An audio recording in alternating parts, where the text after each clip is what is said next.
Bonjour, je suis le contre-amiral Marc Ozda, je commande la force aéromaritime de réaction rapide et je suis aujourd'hui sur le Mistral à commander la Task Force 445 qui est la composante maritime d'une opération de l'OTAN.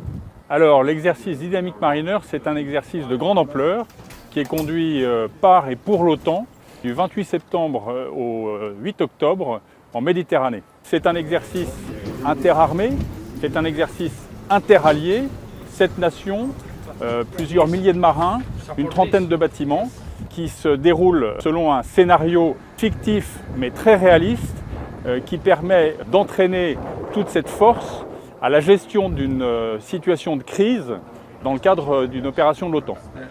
Il est indispensable quand on se prépare à des opérations réelles d'avoir des phases d'entraînement qui sont des phases d'entraînement le plus proche de la réalité possible.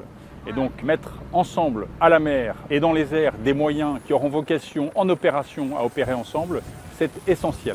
Toutes les capacités de combat de la marine sont effectivement engagées dans cet exercice Dynamic Mariner, aussi bien les capacités aéronavales que les bâtiments de surface et également des sous-marins qui viennent jouer des forces d'opposition dans le cadre du scénario de l'exercice. L'enjeu principal de l'exercice Dynamic Mariner, c'est effectivement de vérifier que la France, que la Marine nationale, est en mesure de commander une force complexe à la mer dans une opération de l'OTAN. L'ANRF, c'est une force de réaction rapide de l'OTAN qui est mise en alerte, qui est prête à tout moment, dans un délai très court, de 2 à 5 jours, à intervenir pour conduire une opération de l'OTAN.